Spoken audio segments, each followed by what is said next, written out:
Estamos aqui presentes para mais um vídeo de história em alguns minutos. Espero que vocês gostem.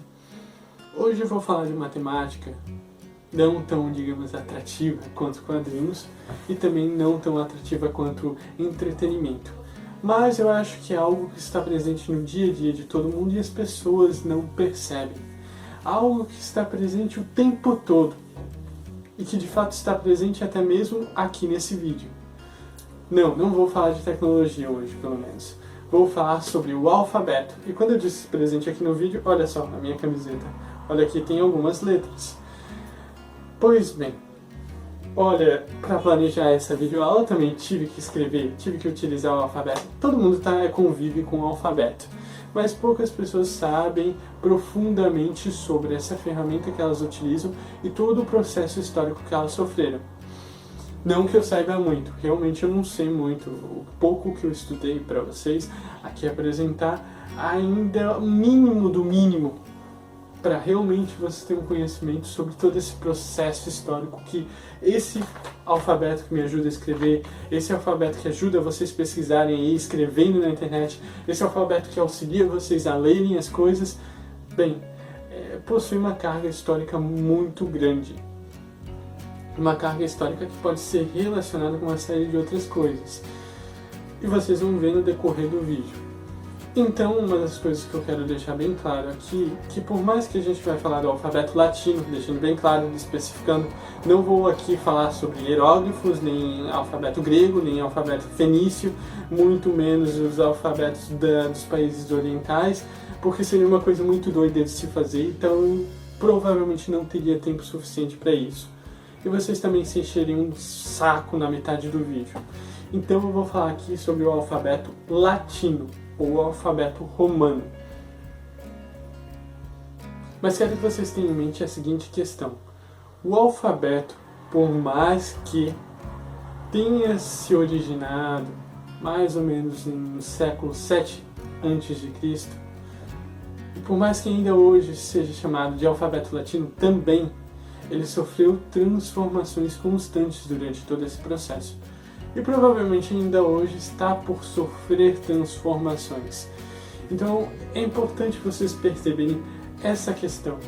Ele continua sendo chamado de alfabeto latino, aquele mesmo alfabeto do século 7 a.C., mas ele sofreu grandes transformações durante todo esse processo. E é importante vocês entenderem. E ele também sofreu transições indo para outras culturas, ou indo para outros contextos sociais, indo para outros contextos, geográficos, não importa, a questão esse alfabeto sofreu transformações, e é isso que vocês têm que ter em mente. Bem, conta-se que esse alfabeto teria se originado dos povos latinos, se encontrariam mais ou menos, vou falar em italiano para ficar bonito, na região do Lazio, nella Itália.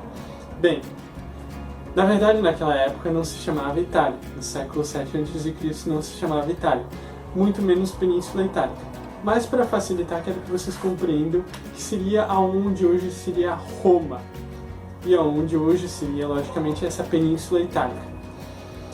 Inicialmente, a população latina, só para contextualizar, era um povo agrícola, que foi dominado pelos etruscos e tinha forte influência por eles.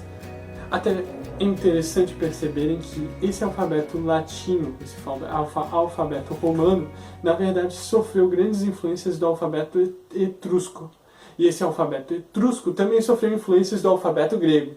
Então é importante vocês perceberem essas questões, que elas são muito significativas.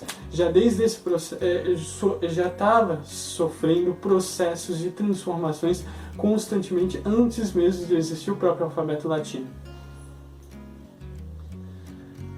Pois bem, mas voltando aos povos latinos, eles foram dominados pelos etruscos, não vou especificar muito bem aqui, porque eu não estudei muito sobre isso, mas para vocês se sintonizarem, e eles conseguiram reagir com relação a isso, e venceram os etruscos, e perceberam que era interessante ampliar seus territórios sobre os povos vizinhos que ficavam ao seu redor.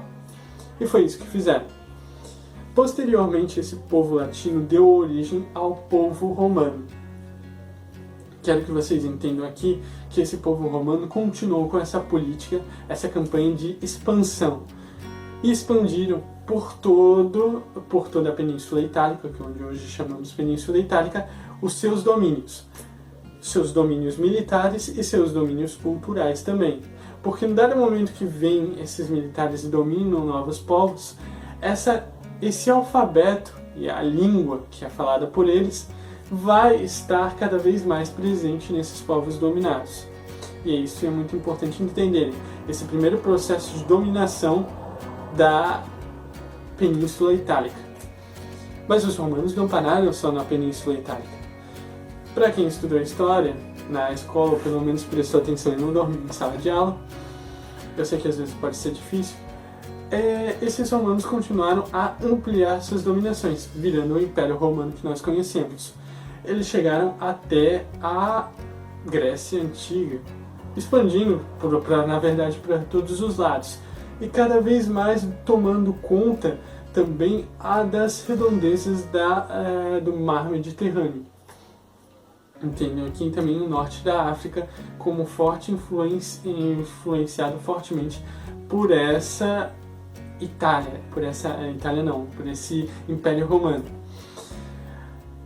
Pois bem, eu quero que vocês também entendam que já nesse período de crescimento do Império Romano, nesse período antes de Cristo, esse alfabeto latino estava sofrendo grandes mudanças drásticas, a ponto de se tirarem letras e colocarem letras. Na verdade, para vocês terem uma ideia, inicialmente esse alfabeto latino consistia da influência de 21 letras do alfabeto etrusco, que o alfabeto etrusco era de 26 letras. Esse alfabeto latino, ele também só possuía a grafia em caixa alta, ou seja, em maiúsculo. Não existia escrita em minúsculo, pelo menos não no começo. E ele também era formado sem a existência de espaços entre as palavras. Então era uma baita de uma confusão. Esse alfabeto, entender o negócio não era tão simples. E possuía 21 letras. Inicialmente foi acrescentada a letra C. A letra Z foi tirada do alfabeto. Não sei se... A letra Z foi tirada do alfabeto pelo fato de que não fazia sentido, já que não existiam palavras que se utilizassem na fonética dessa letra. Outras letras foram acrescentadas, como, se não me engano, o J, não? Outras letras foram acrescentadas como o G, que era uma mutação fonética do C, aí passou a existir o G. E posteriormente, com a dominação da Grécia Antiga, letras como o Y e o Z foram para o alfabeto. É claro, quero que vocês entendam essas letras como no sentido de representando fonemas. Ou seja, a introdução de letras ou a exclusão delas é pelo fato das suas funções representando graficamente determinados fonemas. Isso que é um alfabeto. Quero que vocês entendam que o alfabeto são símbolos que representam sons. Então, no dado momento que se precisa de sons, precisam-se ter novas letras ou novas formas gráficas de representarem esses sons. E no dado momento que não se tem a necessidade de determinados sons, são excluídos, como foi o caso do Z. Mas nesse momento de expansão que chegou na Grécia Antiga, teve que se reapropriar desse fonema que o Z representa, já que muitas palavras gregas possuíam um fonema que necessitasse do Z e do Y. Então passou-se a ter 23 letras por aí, já nesse domínio da Grécia Antiga. Da Grécia, não da Grécia Antiga. Pois bem, vocês entendam aqui então que essa expansão do alfabeto romano ou latino ocorreu pela expansão do Império Romano. No dado momento que o Império Romano está se expandindo e entrando em contato com novos povos, esse alfabeto vai também entrando em contato com esses novos povos. Alguns povos se apropriam, outros não. Outros não têm escolha, como os povos dominados pelos romanos. Mas existe, para quem estudou história, sabe que em um determinado momento o Império Romano entrou em declínio. E aí aparece a nossa tão famosa Idade Média. Na Idade Média, continua sim a expandir esse alfabeto latino, já que o cristianismo, que era a religião oficial antes do final de Roma, antes da decadência de Roma, o cristianismo precisava ampliar para novos fiéis, e ele continuou expandindo cada vez mais. O que acontece? Esse cristianismo vai para uma série de povos tidos como bárbaros. Não vem ao caso aqui, mas esse conceito é meio complicado, seria interessante trabalhar melhor. Mas esse cristianismo vai em contato com esses povos bárbaros e vai cada vez mais expandindo esse alfabeto para esses povos. Povos como os germânicos, povos como os celtas, acabam se apropriando desse alfabeto, mesmo possuindo o seu próprio alfabeto. Povos que não possuem alfabeto nenhum também acabam se apropriando desse alfabeto. Claro, essa apropriação não é passiva, existe sim um jogo de forças aí. Um jogo de forças em que esses grupos mais fortes vão sobrepondo a sua cultura, a sua escrita, as suas práticas sobre povos mais fracos. Às vezes pode ser que não aconteça tão violentamente, outras vezes pode acontecer violentamente, mas quero que vocês entendam isso. Então, na Idade Média, existe uma continuação da expansão desse alfabeto romano. Quero que vocês entendam que mais na região onde hoje conhecemos como Europa Ocidental, desde a Alemanha até Portugal, pelo menos essa Europa Ocidental começa a se influenciar desse alfabeto romano. Já o que nós chamamos de Europa Oriental hoje em dia tinha fortes influências, o Império Romano Oriental tinha fortes influências da cultura grega e do alfabeto grego também.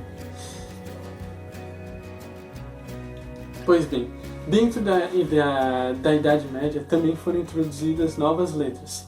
Se não me engano, o J, o U e o V. Novas letras foram introduzidas. Só um detalhe. Antes mesmo da Idade Média, começou-se a aparecer também a escrita cursiva. Antes eram letras de forma, no começo desse alfabeto romano. E aí passa-se a existir a escrita cursiva. Passa-se a existir as letras em minúsculo, ou em caixa baixa. Não é caixa baixa. Bem, não vem ao caso. As letras em minúsculo, como conhecemos hoje em dia. Pois bem, passa-se a Idade das Trevas, que também é um termo bem complicado de se trabalhar. Tomara que um dia eu possa trabalhar melhor ele. E vem a Idade Moderna. Bem, uma série de povos na Idade Moderna começam a formar nações. Começa a se construir estados-nações. Países começam a aparecer, melhor assim dizendo, como Portugal, Espanha, França, Inglaterra logo depois. Países começam a se formular. E determinados países começam a se apropriar de uma escrita oficial, que claro, de acordo com os limites da época, do período, né? Mas Portugal tinha o português, a Espanha tinha o espanhol, a França tinha o francês, a Inglaterra tinha o inglês, a Alemanha tinha o alemão, e uma série de outras línguas começaram a se formular baseadas nesse alfabeto latino. Para quem sabe história, vai lembrar que durante essa Idade Moderna também ocorrem as expansões marítimas. E é aí que eu quero chegar. Com as expansões marítimas, esse alfabeto se transporta fora dessa Europa, desse continente europeu, e passa a ir para a América, passa a ir para a África, passa a ir para a Ásia e para a Oceania. Esse alfabeto se expande para várias regiões. É claro, de acordo com a região, ele vai ser melhor aceito ou menos. Por exemplo, na América hoje em dia falamos espanhol, falamos francês, falamos inglês, falamos alguns dialetos. mas no caso esses dialetos saem daqui nesse momento, mas o inglês, francês e espanhol são línguas baseadas no alfabeto romano, no alfabeto latino. E até mesmo as línguas indígenas, hoje em dia, foram romanizadas, se apropriou-se do alfabeto para transmitir os sons necessários para representarem essas linguagens. Bem, pensando pelo menos nos povos indígenas aqui do Brasil, no caso. Existe, sim, alguns povos, até brasileiros, provavelmente, que possuíam alfabetos próprios, mas até mesmo esses foram excluídos para se apropriar desse alfabeto romano. Na África também uma série de países falam francês, português, espanhol, uma série de inglês, e essas línguas também são baseadas nesse alfabeto romano. Ou seja, percebam aqui que uma série de agora passou-se da Europa e se expandiu para outros continentes.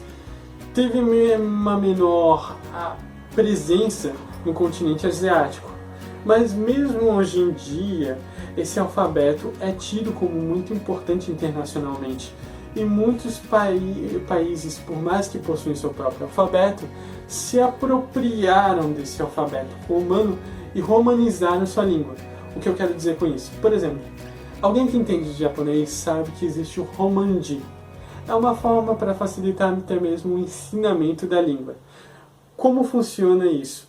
O Romanji, na verdade, nada mais é do que a transcrição sonora da linguagem japonesa. Ou seja, ao invés de escrever nos kanjis, hiraganas e katakanas, se escreve no alfabeto latino.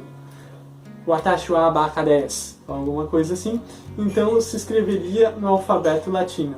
W-A-T-A, vai assim sucessivamente, formando-se palavras com o alfabeto latino, mas o som da linguagem do país, no caso. Isso acontece também com o mandarim e com uma série de outras línguas. Mas mesmo assim, a presença do alfabeto romano ou latino não é tão grande assim na Ásia. Bem, por hoje é só, pessoal. Espero que tenham gostado do vídeo e até mais!